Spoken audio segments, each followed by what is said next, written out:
but it is a little bit of architectural research. So it was quite the experiment. I do a lot of experiments on energy systems and buildings and construction, and I don't actually remember how it came to be that we were all involved. It was very organic, and it was a wonderful thing that we all got to hang out in the new embodied computation lab that's part of the architecture school. So my one leg in architecture kind of helped provide some space, and we built the thing with our brand new big bridge crane, and this was all really, really fun and exciting to get to use this new space we have in architecture.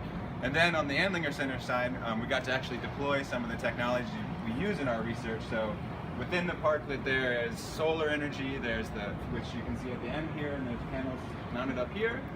There is wind energy, which you can see the little micro turbines that are mounted on the top. And then we have these hydro energy installation behind me. And last but not least, of course, there's bicycle energy at the end, which is a little bit more of a game. But within all that, the way all of these little technologies work, right, is they create electricity. And we want to be able to monitor that just like we do in our research. When we study all these things in the real world, you need to know exactly what's coming out of them. And one of the biggest problems with renewable energy is you can't control when the wind blows and when the sun shines. And so part of understanding how much energy comes out is understanding how to store it and redeploy it. So there's a battery, maybe not the most intelligently located battery underneath the giant water columns, but I trust in my plumbing skills just enough that we're confident that the battery will continue to work. So the battery takes the electricity right from the solar panels and stores it, and it enables the lights to be charged, and we have some some cell phone charging stations, and that allows all the systems to sort of be able to be usable in a time frame that's not only when the sun is shining, right? Obviously the lights need to be on when it's dark.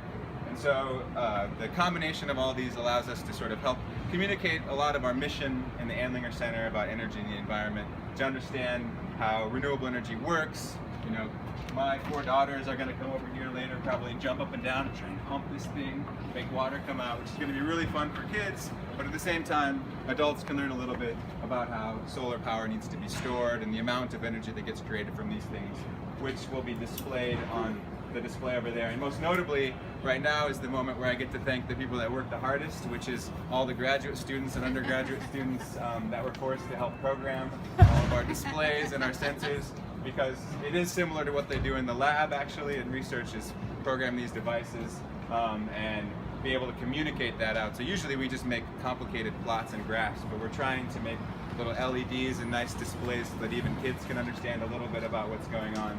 So we're in the midst of working on that, and from Dan's group, Andrew's over there, and then from my group, James and Nicholas and Eric have all been very, very, very helpful in using their time at the end of the semester when I think they were supposed to be preparing for finals.